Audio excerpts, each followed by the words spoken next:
할렐루야. 아멘. 우리 한번 옆에 있는 분들과 같이 인사하도록 하겠습니다. 반갑습니다. 예, 은혜 많이 받으시길 바랍니다. 예, 또 복된 주일입니다. 예, 성경을 보면 많은 믿음의 선배들이 나옵니다. 정말 여러분들이 알고 있는 믿음의 사람들, 뭐 아브라함서부터 노아, 모세, 여호수아, 갈렙, 뭐 이런 등등등의 사람들. 또 신약에 오게 되어지면 또 누굽니까? 뭐 마태, 마가, 또 누가, 또 여러 가지 예수님의 여러 명의 제자들, 믿음의 사람들의 그런 면모들을 볼 수 있죠. 근데 그 성경에 보면 그런 수많은 믿음의 사람들을 보게 될 때, 야, 저 사람들을 닮고 싶다 이렇게 생각할 수도 있지만 그들이 언제나 믿음으로 살아가는 것만은 또 아니라는 것을 또 알게 되죠. 그렇기 때문에 이 믿음의 사람들이 굴곡이 굉장히 많습니다. 우여곡절이 참 많아요. 그들의 인생을 보게 되어지면, 그들의 신앙의 여정을 보게 되어지면 우리의 어떤 신앙의 단면을 볼 수 있습니다. 특별히 오늘 보게 되어진 아브라함도 마찬가지예요. 이 아브라함을 우리가 이제 믿음의 조상이라 알고 있죠. 그래서 하나님을 정말 잘 섬기고 잘 믿음으로 그 인생을 살았다라고 생각할 수 있지만, 실제적으로 아브라함의 인생을 작은 현미경으로 들어가고 보면 그 아브라함의 인생도 굉장히 우여곡절이 많고 그 신앙이 늘 충만한 신앙이 아니었어요. 그러니까 하나님을 알지 못했던 그 순간부터 하나님께서 그를 부르시는 그때부터 마지막까지 보게 되어지면 하나님께서 그 믿음을 계속적으로 자라가게 하십니다. 그 신앙의 인생의 단면을 보게 되어지면 우리의 신앙을 엿볼 수가 있는 것이죠. 그래서 오늘 아브라함의 인생을 좀 잠깐 살펴보도록 하겠습니다. 그래서 그 아브라함의 인생을 통해서 우리에게 교훈하시는 바가 무엇인지 또한 살펴보고자 합니다. 여러분, 아브라함은요, 실제적으로 보게 되어지면 처음부터 하나님을 알던 사람이 아니에요. 그 여호와 하나님, 그분을 알고 있는 사람이 아니었습니다. 그는 메소포타미아 지역, 지금으로 말하면 이란, 그 중동에서 태어나서 70년간을 그 지역에서 살았습니다. 그러니까 거기서 이제 살면서 그게 이제 본토, 자기의 고향이죠. 여러분들도 고향이 있지 않습니까? 저 같은 경우도 서울이고, 뭐 어떤 분은 전라도, 어떤 분은 광주, 또 어떤 분은 충청도, 여러분은 고향이 있을 거예요. 거기서 몇십 년을 거기서 이제 살아가는 거죠. 그러다 보니까 얼마나 거기 지역이 익숙하겠어요. 그러니까 웬만한 사람들은요, 자기 고향에서 떠나기가 어렵습니다. 이 당시에는 더더욱 그랬겠죠. 왜냐하면 그 당시에는 부족 국가였기 때문에 자신의 가족들이 다른 그 부족으로부터의 침략을 방어해주고, 그러니까 함께 이제 부족 국가들이기 때문에 자기의 안전을 누가 지켜주냐면 자기의 가족들이 지켜준다고 생각했기 때문에 다른 곳으로 이주한다는 것은 있을 수가 없는 이야기입니다. 게다가 이제 아브라함은 거기서 무엇을 하고 살았느냐? 그의 직업은 우상 제조업자였어요. 그러니까 하나님을 섬기던 사람이 아니라 갈대아 우르라고 있지 않습니까? 보게 되어지면 이제 아브라함이 원래 살던 건 갈대아, 메소포타미아 지역에서도 보면 갈대아 우르예요. 근데 우르라고 하는 말이 뭐냐면 달이라고 하는 뜻입니다. 그렇기 때문에 아브라함이 섬겼던 신은 뭐냐면 달신이었어요. 그러니까 이런 모든 하나님이 만들어 놓은 그 광명체들, 그런 달을 섬기는, 그리고 달의 그 우상을 제조하는 그런 사람이었던 것이죠. 그랬던 그가 70년 동안 그렇게 살다가 하나님께서 영광 가운데 그 아브라함을 부르시는 사건이 창세기에 등장하는 것이죠. 아브라함아, 아브라함아. 그러니까 영광 가운데 하나님께서 그를 불러주시고 그에게 약속하시는 거예요. 그러면 아브라함이요, 그 영광의 하나님, 그러니까 아마 잘 몰라도요, 제가 보진 못했지만 아브라함이 있었을 때 하나님께서 영광 가운데 임재하시고 엄청난 그 신, 그러니까 하나님의 존재를 잘 몰랐지만 그가 그 영광을 바라보면서 이게 엄청난 신이구나 라고 하는 신에 대한 존재를 인식하게 되어졌고, 그 신의 입술을 통해서 어떤 약속이 주어지는 것을 듣게 됩니다. 그게 바로 12장 1절부터 3절입니다. 한번 같이 읽어볼까요, 우리? 14페이지 보시면 12장 1절부터 3절을 같이 읽어보겠습니다. 시작. 여호와께서 아브라함에게 이르시되 너는 너의 고향과 친척과 아버지의 집을 떠나 내가 내게 보여줄 땅으로 가라. 내가 너로 큰 민족을 이루고 내게 복을 주어 내 이름을 창대하게 하리니 너는 복이 될지라. 너를 축복하는 자에게는 내가 복을 내리고 너를 저주하는 자에게는 내가 저주하리니 땅의 모든 족속이 너로 말미암아 복을 얻을 것이라 하신지라. 아멘. 엄청난 하나님이라는 존재가 등장해서 그를 부르시고 만나주시고 그에게 약속까지 해주시는데 그 약속 또한 엄청난 약속입니다. 뭐냐면 너는 내가 지시할 땅, 약속의 땅으로 가라는 거예요. 한마디로 뭐냐면 지금 너가 있는 그 고향에서 떠나라는 거야.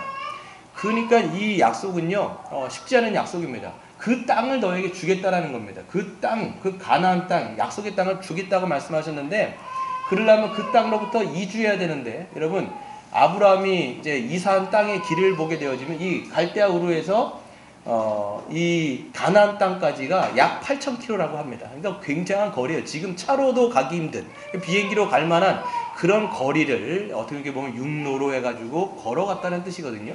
그러니까 그 낯선 이방 지역에 가라고 하나님께서 만나주셔서 그 엄청난 약속을 하시는 거예요. 그 땅을 너에게 주겠다라는 겁니다.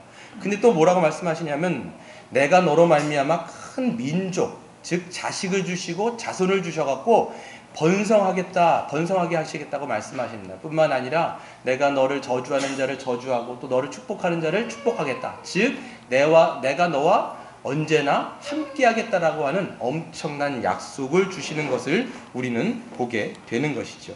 그러니까 아브라함은 그 엄청난 하나님을 영광 가운데 만나게 되고 엄청난 약속을 받았고 그렇기 때문에 그는 그 자기 고향을 떠나서 낯선 이방 땅으로 움직이게 되는 것이죠. 하지만 그는요 그렇게 가는 것이 쉽지만은 않았을 겁니다. 자기가 지금 왜 그곳으로 가는지 무엇 때문에 그곳을 가는지를 알지 못했을 거예요. 어리둥절하면서 그는 가게 됐었을 것입니다. 히브리서 11장에서도 보면 믿음으로 아브라함은 부르심을 받았을 때 그 약속의 땅은 기업을 받았을 때에 갈 바를 알지 못하고 갔다라는 거예요. 그도 그렇지 않겠습니까? 자기의 고향을 떠나는 것이 쉽지 않았을 텐데 자기도 갈 바를 알지 못하고 왜 가는지 알지 못하고 어리둥절하면서 그 머나먼 가나안 땅으로 가게 되어지는 그 모습. 하지만 하나님은 두려워하는 아브라함에게 다시 약속하시면서 안심을 시켜주시죠. 그리고 아브라함은 그곳에서 여호와께 제단을 쌓고 하나님의 이름을 부릅니다. 그런데 또 어떤 일이 벌어지냐 하면 보게 되어지면 그 가나안 땅에 갔는데 약속의 땅에 갔는데 8,000km라고 하는 너무나 먼 거리를 이동해서 갔는데 그곳 가운데서 어떤 일들이 벌어지느냐 바로 10절입니다. 한번 같이 읽어보겠습니다. 시작. 그 땅에 기근이 들었으므로 아브라함이 애굽에 거류하려고 그리로 내려갔으니 이는 그 땅의 기근이 심하였습니다. 아멘. 보세요 여러분, 하나님을 만났습니다.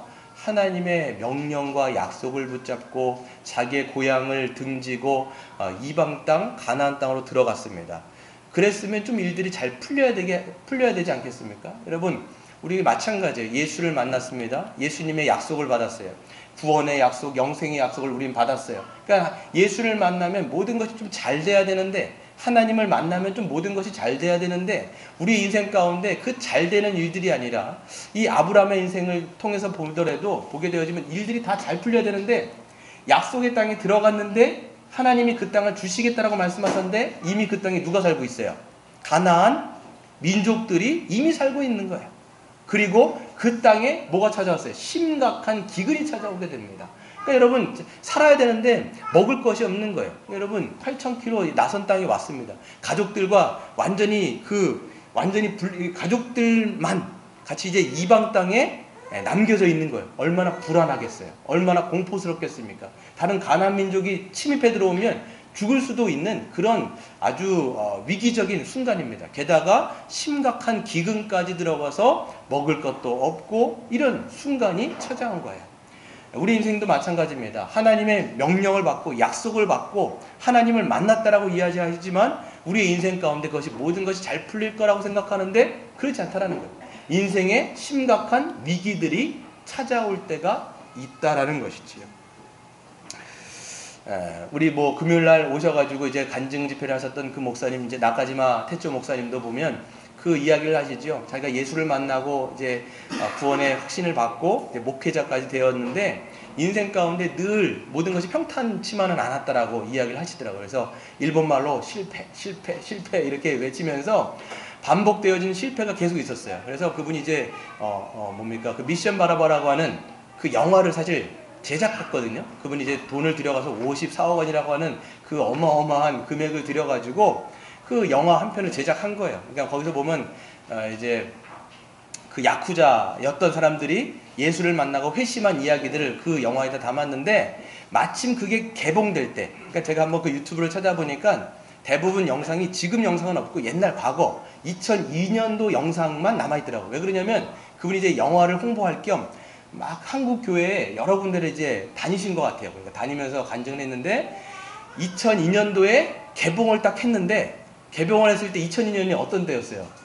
2002년 월드컵이었어요. 그래갖고 한국 사람들이 그 월드컵 때문에 뭐 그런 영화가 나오는 줄도 모르고, 그래서 완전 사람들이 보지도 못하고 완전히 이제 개봉하자마자 막을 내린 그런 영화였던 거예요. 그래서 그 54억 원을 사실 뭐 본전도 못 건지고 다 완전히 쫄딱 망했다라고 얘기합니다. 뭐 그럼에도 불구하고 여기 앉아 계셨던 누굽니까? 그 다카다료라고 하는 그분이 그제 일본에서 그 영화를 보고 이제 회심하는 그런 역사가 있었는데, 그 다카다료 목사님은 보니까 야쿠자 중에서도 분류가 두 분류더라고요. 한 분류는 경제 야쿠자가 있는 거야. 그러니까 이 나카지마 목사님은 경제 야쿠자인 거야. 그러니까 경제 뒤에서 이제 어떤 그런 검은 손을 쓰면서 경제적인 이익을 벌어들인 야쿠자인 반면에, 여기 앉았던 이 다카다리 목사님은 이제 그 행동파, 실질적으로 칼을 휘두르고 사람을 죽이고 이러면서 하는 실질적인 야쿠자인 거예요. 행동파인 거예요. 그러니까 굉장히 무서운 분이에요. 예전 사진을 저한테 이렇게 딱 보여주는데, 자기 인상이 변했다고 저한테 딱 보여주는데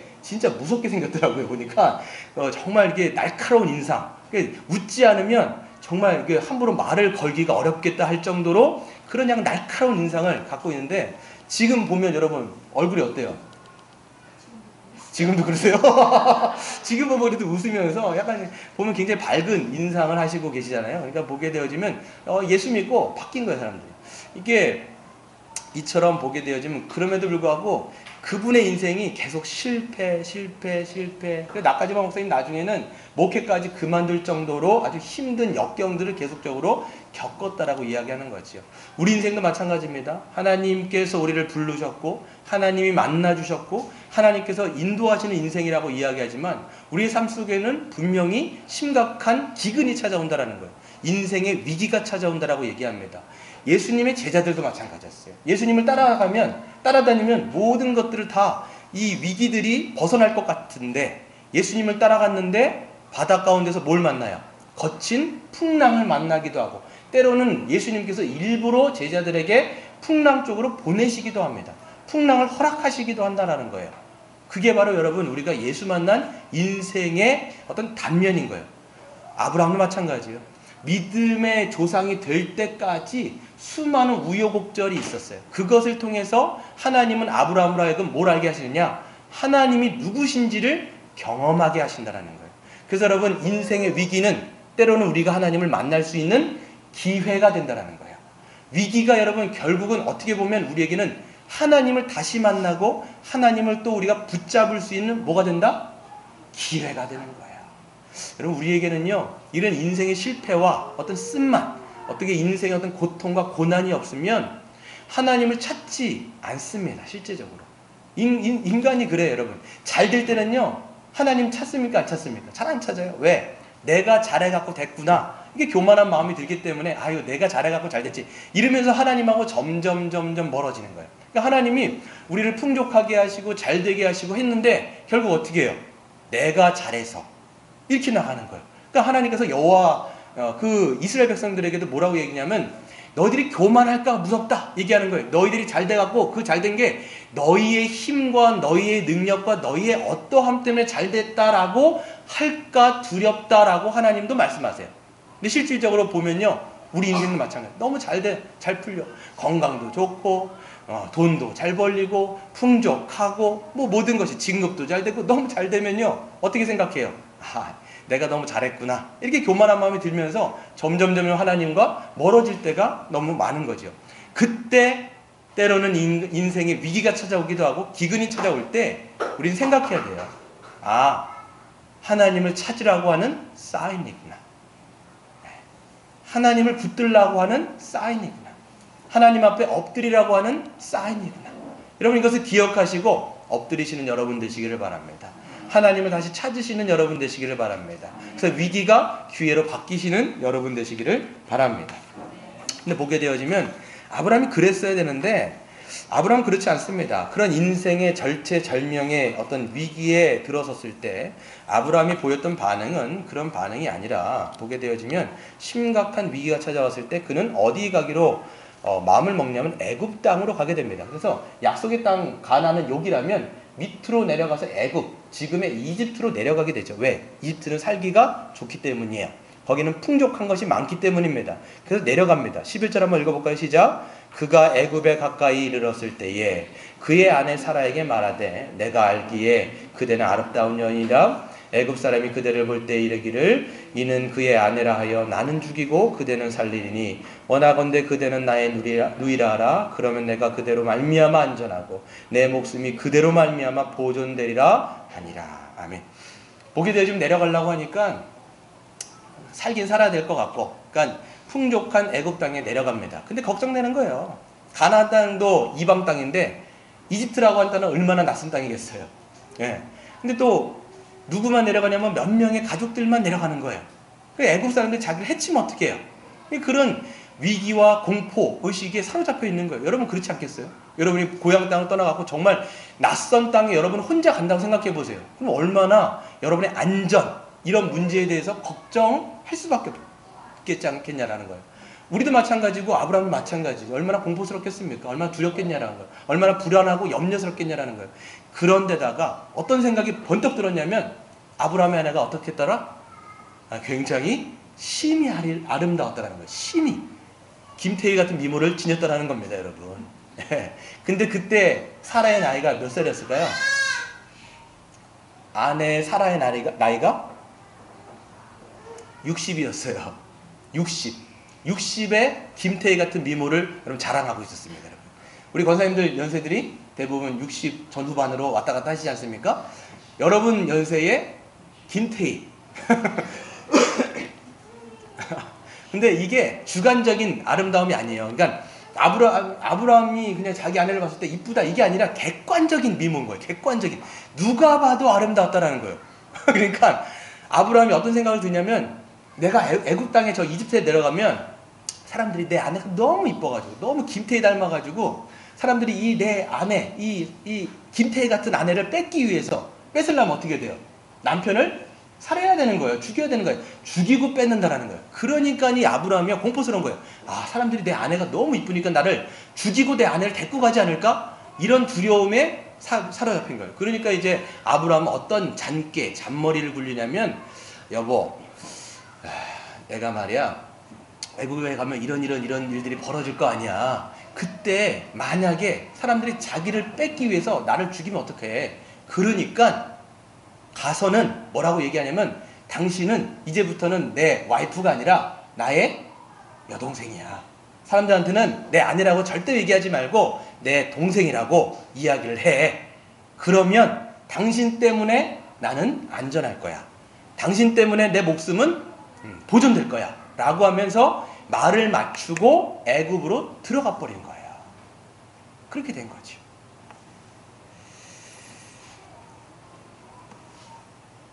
근데 보게 되어지면 실질적으로 어떻습니까? 지금 아브라함은 자기의 아내 때문에 자기의 목숨과 자기의 그 안전이 누구에게 달려있다고 생각하는 거예요? 아내에게 달려있다고 생각하는 거예요. 또 애굽 사람의 손에 자기의 안정과 자기의 그 목숨이 애굽 사람, 즉 아내나 애굽 사람 누군가의 손에 달려있다라고 생각하고 있는 것이죠. 위기적인 상황 속에서 그의 눈에는 누가 없어요? 자기를 부르신 하나님, 자기를 지금까지 인도하신 하나님에 대해서는 아무런 안중에 그 하나님에 대한 인식이 전혀 없다라는 것을 알 수가 있는 것이죠. 우리도 마찬가지입니다. 인생의 위기가 찾아왔을 때 우리의 안중에 하나님이 없을 수 있어요. 하나님께서 우리를 부르셨다라고 말씀하지만 우리는 고백하지만 하나님 나를 만나주시고 나의 인생 전체를 인도하신다라고 우리가 믿고 그렇게 우리의 입술 가운데 고백은 하지만 실제적으로 여러분 삶 가운데 인생의 위기가 찾아왔을 때 우리의 인생을 주관하시는 분이 하나님이 아니라 누군가가 나의 인생을 컨트롤하거나 주관한다라고 우리는 믿게 된다는 거예요. 왜 그러냐 하면은 하나님은 눈에 보여요, 안 보여요?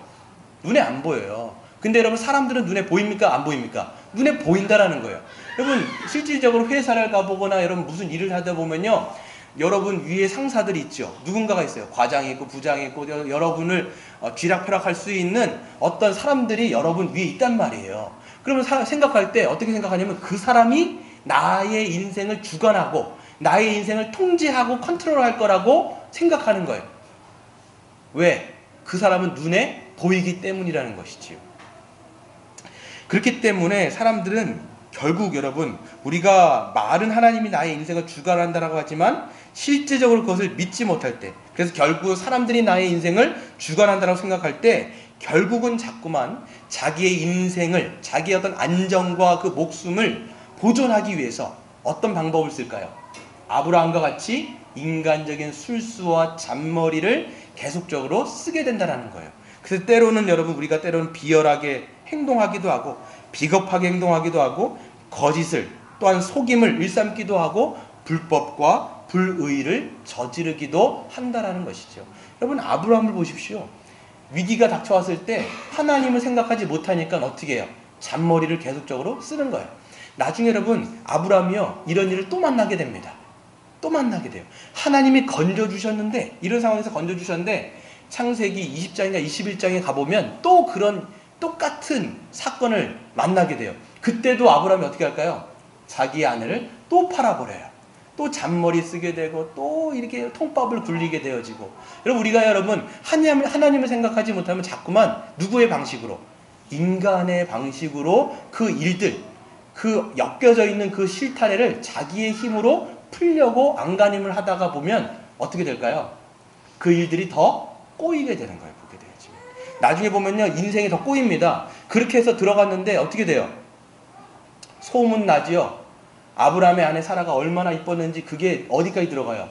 바로의 그 귀에까지 소문이 들어가게 됩니다. 그래서 바로는 그 청와대에서 사람을 파견해가지고 어떻게 사라를 데리고 가는 그런 일들이 벌어진다라는 것이지요.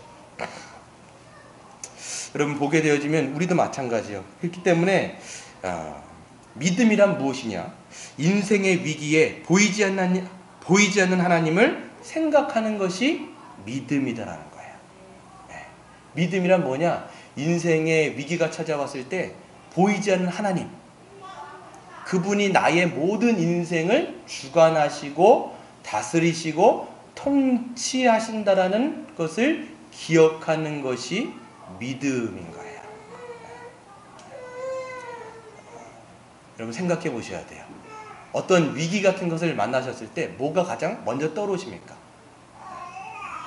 그 먼저 떠오르는 것이 여러분이 생각하는 우상일 수가 있어요. 이런 위기 상황 가운데서 내가 사람들의 어떤 인맥을 빨리 찾아야 돼. 그러면 그 인맥이 여러분의 우상일 수 있어요. 왜? 여러분은 그 인맥을 의지하면서 살아가기 때문이에요. 또 여러분이 어떤 돈을 구하거나 어떤 그 소유에 대해서 이 돈이 나를 안전하게 지켜줄 거야. 그 돈이 먼저 떠오른다면 그게 여러분의 하나님이 될 수가 있는 거죠. 왜? 위기의 상황 가운데 먼저 그 생각나는 거, 그게 바로 여러분이 붙들고 사는 것이기 때문에 그게 하나님인 거예요. 근데 여러분, 위기의 상황 속에서 우리가 하나님이 생각난다. 그러면 그것이 우리의 참된 믿음일 것입니다. 그렇기 때문에 여러분, 위기의 상황 속에서 우리는 하나님을 기억하고 하나님을 붙드시는 여러분 되시기를 바랍니다.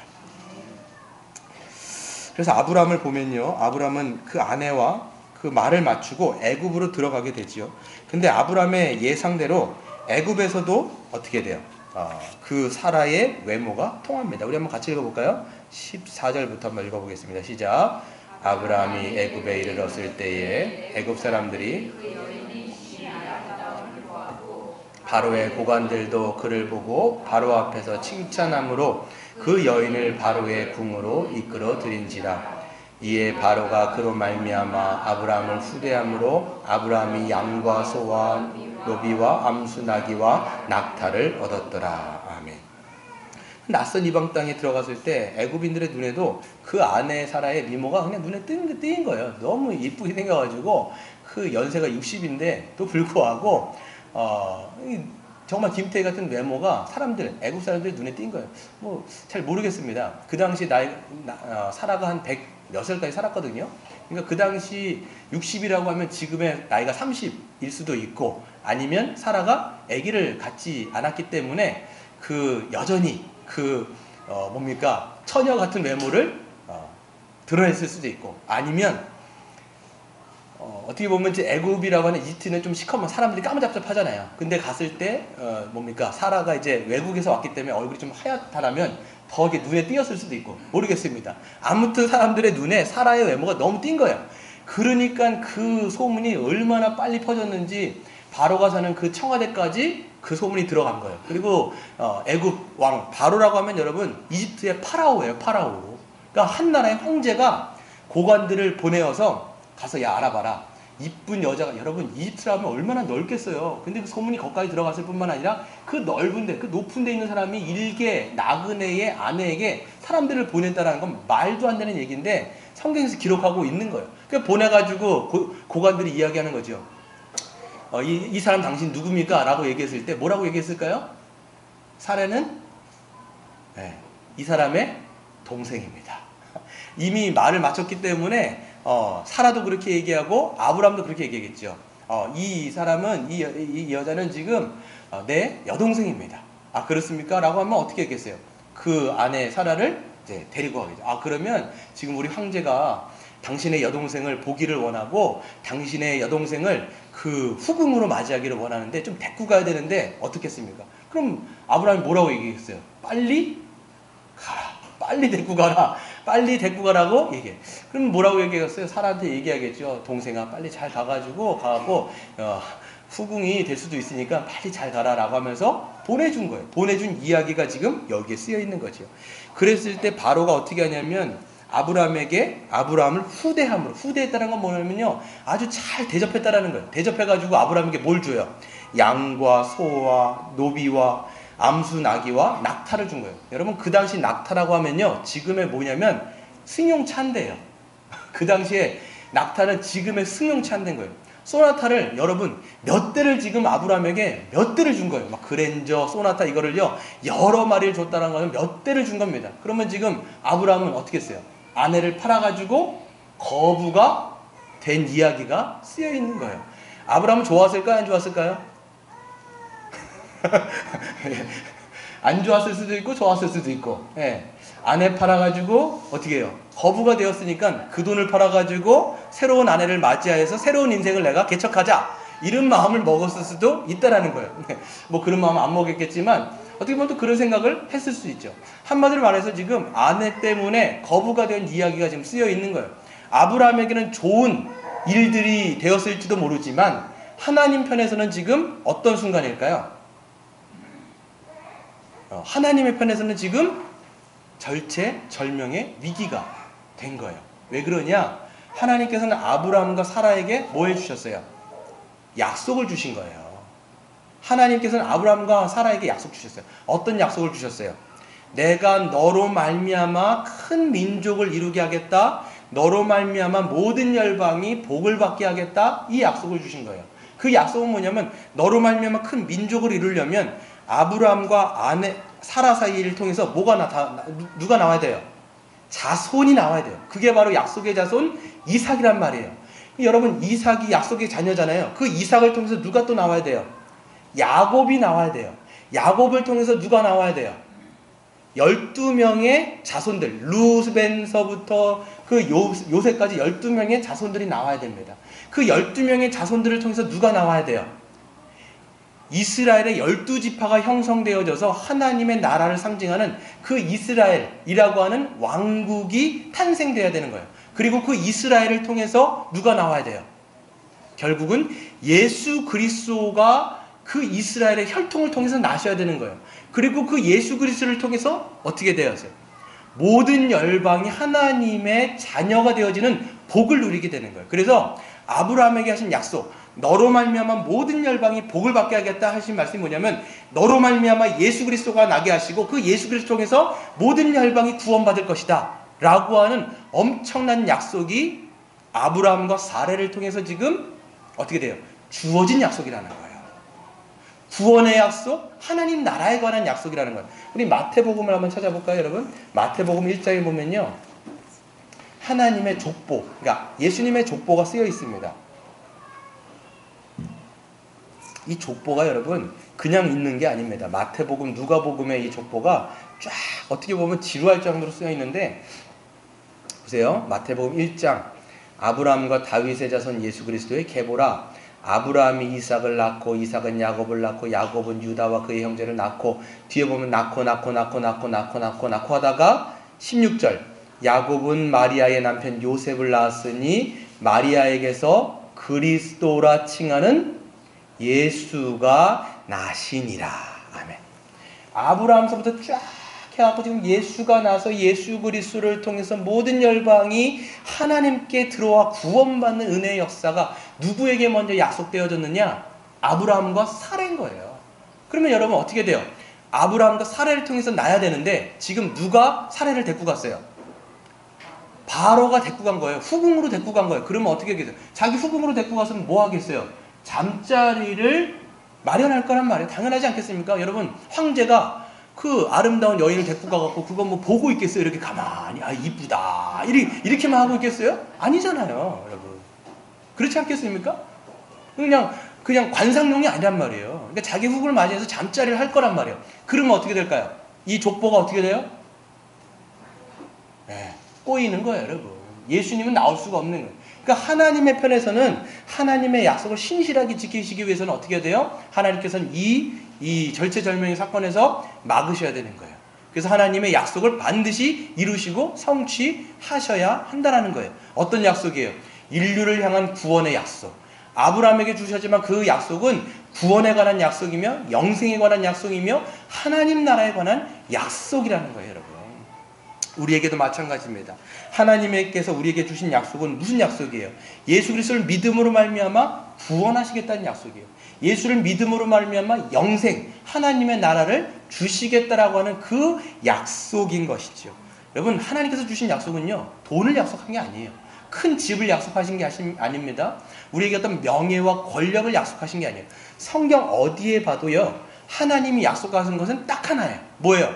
우리의 구원, 우리의 영생, 하나님 나라에 다시 우리로 하여금 들어가게 하시겠다라고 하는 그 영원한 복에 관한 약속이에요. 그러니까 영적인 약속입니다. 영적인 복입니다. 그걸 우리에게 약속하셨다라는 거예요. 그런데 아브라함처럼 우리에게도 약속하신 그 구원을 깨트릴 수 있는 요소들이 우리의 주위에 너무나 많아요. 하나님 우리에게 약속하셨는데 그 약속을 무너뜨리려고 하는 수많은 요소 안에, 그런 환경 가운데 우리는 처해 있다라는 거예요. 아브라함 보세요. 아브라함, 하나님이 약속하셨는데, 너로 말미암아 구원하겠다 약속하셨는데, 이런저런 상황 가운데 그 구원이 망가질 만한 그런 요소들이 곳곳에 도사리고 있는 거예요. 우리의 인생도 마찬가지예요. 우리의 삶 속에서요, 그런 약속을 깨트릴 만한 요소들이 구석구석에 있는 거죠. 가장 먼저 첫 번째 요소는 뭘까요? 하나님, 내가 너를 구원하겠다 약속했는데 그 구원의 약속을 우리가 깨트릴 만한 요소가 뭐가 있을까요? 우리 안에 있어요. 먼저는 우리 내면 안에 있습니다. 그게 바로 뭡니까? 바로 우리 안에 의심이에요. 의심하는 거. 의심하는 거. 하나님의 약속에 대해서 의심하는 것이 가장 큰 불신앙의 요소이며 하나님의 구원을 우리가 자꾸만 망각하게 하는 요소라는 것이죠. 어떤 의심이냐면, 나 같은 죄인도 용서받을 수 있을까? 나 같은 자도 하나님의 자녀가 될 수 있을까? 나 같은 큰 죄인도 하나님의 거룩한 자녀가 되어서 하나님의 나라에 들어가고 하나님의 영생의 그 축복을 나 같은 자도 받을 수 있을까? 우리는 늘 의심을 하게 됩니다. 나까지만 목사님도 마찬가지였다고 얘기하더라고요. 자기가 구원받은 그 확신까지 이르기 여전까지요, 굉장히 큰 의심이 늘 들었다라는 거예요. 제가 물어봤어요. 차로 이제 픽업해갖고 호텔까지 모셔드리는데, 끊임없는 의심의 의심. 왜 그러냐면, 그분은 평범하지 않잖아요, 여러분. 마약에 손대고, 여자에 손대고, 그러니까, 그 목사님은 이제 그 사모님이, 이성의 사모님이 계시는데, 자기는 계모라고 얘기하는 거예요. 왜 그러냐고 했더니, 다른 이제 여자에게서 난 아들이 또 있는 거예요. 그러니까, 자기 이제, 몸에서 난 딸이 2명이 있는데 그 딸뿐만 아니라 다른 여자에게서 난 아들이 있는데 지금 이제 목사가 되어서 뉴저지에 가가지고 목회를 하신대요. 근데 또 다른 여자도 굉장히 만나고, 그러니까 너무나 많은 일들이 있었던 거예요. 그러니까 늘 생각할 때 자기 죄만 생각나는 거예요. 그러니까 한 번은 그분이 이제 오살리 기도원 가가지고 기도하면서 회개를 하는데 끊임없이 회개의 기도가 터져나는 거예요. 왜? 너무나 많은 죄악이 자기 머리 가운데서 파노라마처럼 스쳐가니까 울고 통곡하며 기도하면서 그 죄악을 쏟아냈는데 3일이 걸렸다고 얘기하더라고요. 3일이 걸리면서 계속 자복하고 해도 끝없는 죄들이 막 나오는 거예요. 그럼에도 불구하고 그분이 이제 신앙생활 하면서도 끝없는 의심. 나 같은 자가 과연 용서받았을까? 나 같은 자가 정말 하나님의 자녀가 진짜 될 수 있을까? 라는 의심을 끊임없이 한다는 것이지요. 여러분, 이런 의심의 씨앗이 점점 커지게 되면 어떻게 되냐? 그 의심이 우리를 잡아먹어버려요. 우리를 하여금 절망의 바다로 끌어당긴다라는 거예요. 그걸 우리가 어디서 보면 알 수 있냐면 마가복음에 적혀 있습니다. 마가복음을 보면 어떻게 돼요? 예수님 없이 12명의 제자가 풍랑에 이는 그 바다에 노를 저으면서 막 가게 됩니다. 밤 4경까지, 지금으로 말하면 새벽 3시까지 노를 저으면서 풍랑에 이는 바다를 막 거슬러 가면서 가는데 어디까지 가면 배가 바다 한가운데, 갈릴리 호수 가운데까지 간 거예요. 근데 너무 거센 파도니까 풍랑에 지쳐가지고 다 자포자기하고 노를 놔버린 거예요. 근데 그때 누가 나타나세요? 예수님께서 그 물 위로 걸어오시지 않습니까? 쓱 하니까 처음에는 유령이다 막 깜짝 놀라요. 근데 이제 나중에 보니까 가까이 오는 거 보니까 누구예요? 자기의 스승이신 예수님이잖아요. 그때 너무나 기뻐하면서 좋아하지요. 근데 그때 베드로가 어떤 사람이냐면, 베드로가 어떤 사람이에요? 나서기를 굉장히 좋아하는 사람이에요. 그러니까 예수님한테 얘기하죠. 예수님, 저도 물 위로 좀 걸어갈 수 있도록 해주십시오. 그랬더니 예수님 뭐라고 하시냐면 오라 말씀하세요. 와라. 그러니까 베드로는요, 여러분 잘 생각해 보시면 칠흑 같은 바다예요. 그 당시에 뭐 등대가 있겠습니까? 빛이 있겠습니까? 여러분, 바다를 가보면요, 지금도 칠흑 같은 바다에 가보면 여러분, 거기 여러분 바다가 얼마나 무서운지 아시죠? 칠흑 같은 바다에 여러분 발을 담그는 것 자체가 무서운 거예요. 근데 거기는 지금 바다 중간에 있잖아요. 그러니까 배 위에서 발을 떼어갖고 바다에 발을 딛는다라는 것은 정말 큰 믿음이 아니면 할 수가 없는 거예요. 근데 베드로는 예수님의 그 약속의 말씀을 의지하여 한 걸음 바다 위로 걸어갑니다. 한 발짝 뛰고 두 발짝 뛰고 세 발짝 뛰고 예수님을 보면서 걸어가다가 나중에 뭘 보게 돼요? 예수님을 보는 게 아니라 끊임없이 여러분 옆에서 일렁이고 있는 바다 물결을 보고 덜컥 겁을 먹어버린 거예요. 스치는, 귓가에 스치는 그 윙 하고 하는 그 바람 소리가 너무 거세니까 그 윙 소리에 겁을 또 먹어버린 거예요. 그러니까 그 겁을 먹는 순간 어떻게 돼요? 바닷속으로 쑥 빠져가는 거예요. 그랬을 때 예수님께서 그에게 손을 내시면서 붙드시고 일으키시면서 말씀하시기를 뭐라고 말씀하세요? 믿음이 작은 자여 왜 의심하였느냐? 이렇게 말씀하시는 거예요. 의심하는 자여 왜 네가 의심하였냐라는 거예요. 우리도 마찬가지입니다. 믿음이 작은 자여 왜 의심하였느냐? 하나님께서 우리에게 약속하셨어요. 내가 너를 구원하겠다. 내가 너를 의롭게 하겠다. 나의 모든 그 죄, 그 피와 십자가의 보혈이 너를 정결케 하여서 하나님 앞에 설 수 있는 그런 의로운 하나님의 그 세마포 옷을 너에게 입혀주었다 라고 말씀하시는데 우리는 못 믿는 거예요. 끊임없이 못 믿는 거예요. 왜? 반복적으로 죄를 짓거든요. 또 짓고 여러분 신앙인이긴 하지만 여러분 죄를 졌어요 안 졌어요? 그렇죠. 그러니까 영화 제목이 있잖아요. 내가 지난 여름에 한 일을 알고 있다. 이런 영화 제목이 있어요. 지난 밤에 한 일을 알고 있어요, 여러분. 저는 모르지만 하나님은 알고 있어요. 그런 수많은 죄들이 맨날 떠오르니까 그래, 나 같은 자가 무슨 성도냐? 나 같은 자가 무슨 의인이냐? 나 같은 자가 무슨 하나님의 자녀고 성도냐? 나 같은 자가 무슨 목사냐? 장로냐? 집사냐? 권사냐? 늘 잃은 거예요. 늘 잃은 거예요. 그 의심이 자꾸만 땡겨지면 여러분 그 절망의 수렁 가운데 쑥 빠져버리는 거예요. 헤어나올 수가 없습니다. 철로역정에 보면요, 크리스찬이 거기에 빠져서 헤어나오지 못한 이야기가 쓰여 있죠. 그런데 여러분 그 의심의 옷자락을 확 땡기는 자가 누구 있어요? 누굽니까? 바로 사단이에요, 여러분. 사단이 그 의심의 옷자락을 확 잡아가지고요, 그 의심을 더 크게 만들어요. 그래서 여러분 사단을 뭐라고 얘기하느냐? 참소하는 자, 정죄하는 자. 여러분 요한계시록에 보면요, 12장에 보면 마귀를 참소하는 자, 밤낮 없이 참소해요. 참소한다는 건 뭐냐면요, 그래 맞아, 네가 무슨 성도야, 네가 무슨 하나님의 자녀야, 네가 무슨 구원받은 자녀야, 너 임마 그렇게 맨날 행하고도 네가 거룩한 자녀야? 야, 이미 버린 몸, 이미 버린 영혼 그냥 원래 살던 대로 살아. 무슨 네가 거룩하게 살려고 네가 노력하고 그래. 그냥 원래 더럽게 살고 원래 그냥 살던 대로 네가 죄 지으면서 살아 라고 얘기하는 거예요. 여러분 실질적으로 보면요, 여러분 창녀들 있지 않습니까? 창녀들이 왜 그렇게 몸을 버리느냐, 왜 그러냐 하면 자기가 이미 버렸다라고 생각하기 때문에 그냥 몸을 더 던져버리는 거예요. 왜? 이미 더럽혀진 몸 그냥 막 굴리면 어때? 이러면서 더 나가는 거거든요. 우리도 마찬가지예요. 우리가 하나님께서 구원하셨는데 우린 늘 마귀는 뭐라고 얘기하냐면 속삭이는 거예요. 네가 그렇지 뭐, 그냥 살던 대로 살아. 구원받았다는 거 아는데 늘 우리에게 그 의심을 계속적으로 집요하게 물고 들어지는 거예요. 그래서 여러분 정죄하고 죄책감 갖게 하고 자괴감 갖게 하고, 그래서 결국 어떻게 만듭니까? 그래 나까진 게 뭘.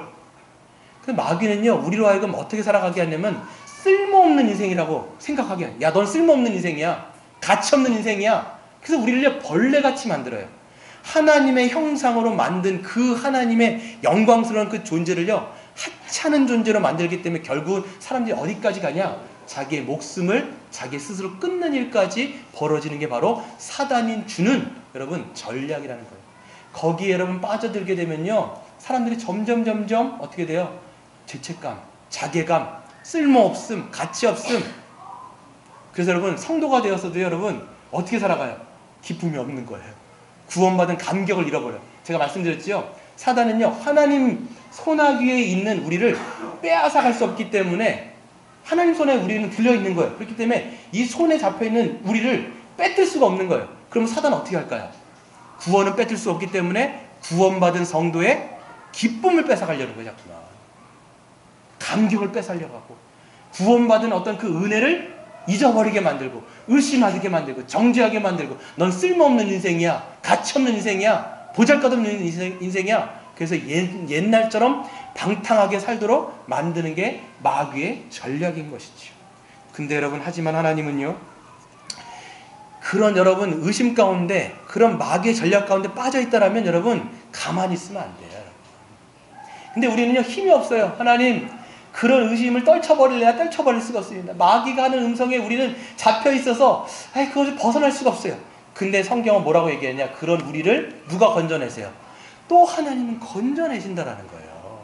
오늘 말씀 보세요. 하나님께서는 어떻게 하시느냐, 지금 아브라함이 잘못했죠. 근데 여러분 누구를 사단내냐면 그 바로의 가정을 심판하세요. 보세요. 17절 보시면 여호와께서 아브라함의 아내 사라의 일로 바로와 그 집에 큰 재앙을 내리신지라. 바로가 아브라함을 불러 이르되 내가 어찌하여 나에게 행하였느냐, 내가 어찌하여 그를 너의 아내라고 나에게 말하지 아니하였느냐, 내가 어찌 그를 누이라 하여 내가 그를 데려다가 아내를 삼게 하였느냐, 내가 너의 아내가 여기 있으니 이제 데려가라. 쫓아내. 여러분 보세요. 누가 잘못했어요? 아브라함이 잘못했어요. 아브라함이 여러분 거짓말했단 말이에요. 근데 하나님께서는 그 바로에게 큰 재앙을 내리키시며 어떻게 하세요? 아브라함을 그 바로의 손에서 건져내신다라는 거예요. 이게 하나님의 능력입니다. 하나님의 구원의 역사인 거예요. 여러분 잘 보시면요, 바로는 누구예요? 한 나라의 황제예요. 아브라함은 뭐예요? 일개 나그네예요. 그럼 여러분 바로는요 아브라함의 인생을 쥐락펴락 할 수 있는 거예요. 죽여도 되는 거예요. 야 이놈 끌어내, 죽여버려, 목을 쳐버려, 이렇게 얘기할 수 있는데 지금 여러분 어찌하여 히브리 여러분 원어를 보면요 이렇게 돼 있어요. 이게 뭐냐면 벌벌벌 떠면서 어찌하여, 왜, 네가 도대체 왜 그랬어, 이렇게 얘기하는 거예요. 그러면서 일개 나그네인 아브라함을요 손도 못 대는 거예요 지금요. 그러면서 손도 못 댈 뿐만 아니라 오히려 모든 줬던 양과 가축과 노비와 낙태를 다 하면서 돌려보내는 거예요. 그랬을 때 여러분 아브라함이 어떤 생각했을까요? 애굽을 나오면서 어떤 생각했을까요? 야, 나를 부르신 하나님이 누구시냐? 저 애굽의 바로보다도 크신 하나님이시구나. 저 나를 부르신 하나님, 나를 인도하신 하나님, 나를 구원하신 하나님은 저 큰 애굽의 황제 파라오보다도 더 크고 전능하시고 위대하신 하나님이시구나 라는 것을 경험하게 되는 거예요. 그리고 그의 믿음이 더 성장하게 되는 것이죠. 여러분 우리도 마찬가지예요. 이 구원의 은혜를 우리는 날마다 경험해야 우리의 믿음이 자라나게 되는 거예요. 어떤 은혜냐? 하나님의 구원의 은혜예요. 우리가 여러분 그 바로의 손에, 사단의 손에 붙잡혀 있고 늘 정죄감과 자괴감에 그래 난 쓸모없는 인생이야, 난 가치없는 인생이야, 그래 내가 뭘 하겠어, 그냥 원래 살던 대로 살자 라고 했을 때 하나님은 그런 우리에게 찾아오셔서 약속의 말씀으로 우리에게 말씀하시는 거예요. 그리고 그 약속의 말씀을 어떻게 말씀하실까요? 믿으라, 붙잡으라고 말씀하시는 거예요. 너는 그런 가치없는 인생이 아니야. 너는 그런 쓸모없는 인생이 아니야. 너는 여전히 죄 가운데 있는 인생이 아니고 너는 나의 피와 모든 보혈을 흘림으로써 구원받은 인생이야. 하나님의 의로운 자녀야. 하나님의 영생을 받은 자녀야 라고 하면서 끊임없이 그 약속의 말씀을 우리로 하여금 붙잡게 하신다는 거예요. 여러분 그 구원의 약속을 붙잡는 자는 어떻게 돼요? 하나님의 그 구원의 손에 건짐을 받을 수 있는 것이죠. 오늘 하나님께서 우리에게 주시는 약속의 말씀 읽고 마치도록 하겠습니다. 로마서 8장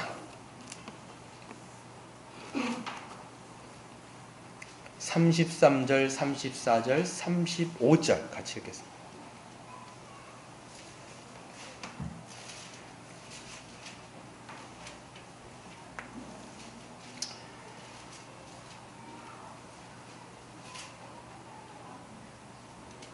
(8장) 33, 34, 35절 같이 신약성경 251페이지 같이 읽겠습니다.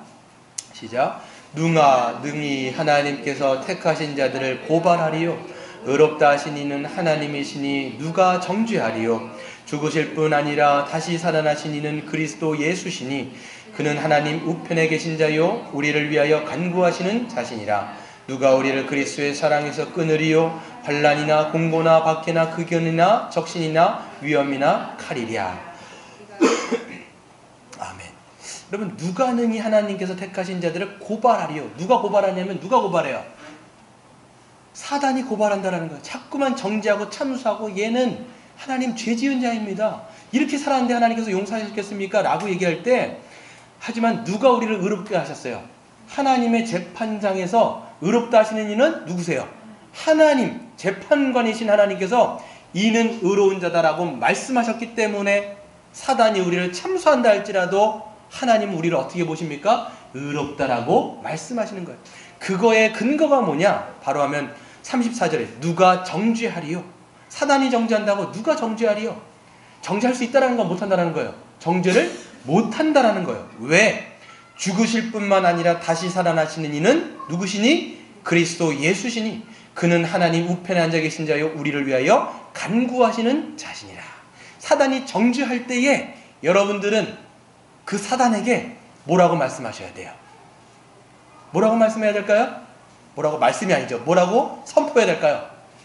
꺼져! 얘기해야 되는 거예요. 꺼져! 내 죄가 눈보다도 진하고 이 피보다도 진하지만 내 죄를 대신하여 죽으신 분은 예수시다. 그렇기 때문에 내 모든 죄의 값을 이 예수님이 다 치르셨다 라고 여러분 선포하셔야 돼요. 이게 여러분 예수 그리스도의 이름으로 선포하는 겁니다. 그리고 그분은 나를 위해서 부활하셨다 얘기하셔야 돼요. 부활이라고 하는 것은 누구를 위한 거예요? 부활이라고 하는 건 뭐냐?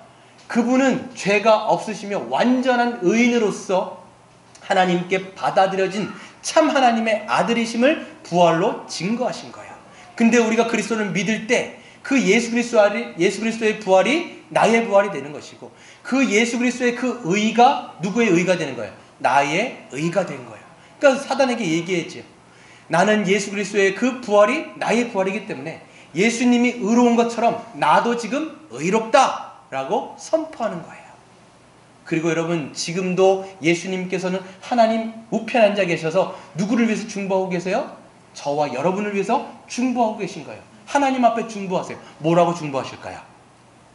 이들은 의인입니다 라는 것을 우편에 앉아 계신 자 우리를 위하여 간구하신 자, 현재형이에요. 끊임없이 간구하시는 거예요. 그 이들은 그리스도 예수 안에 있습니다. 내 안에 있습니다. 그러므로 아버지 이들은 하나님 앞에 의롭습니다 라고 끊임없이 하나님께 간구하고 있다라는 것이죠. 그 하나님의 언약의 말씀을 믿음으로 그러므로 그리스도 예수 안에 있는 자에게는 결코 정죄함이 없나니. 로마서 8장 1절. There is no condemnation. No more condemnation. 더 이상 정죄함이 없다는 것을 믿으시고 늘 구원의 감격 가운데 사시는 저와 여러분 되시기를 주의 이름으로 축원드립니다.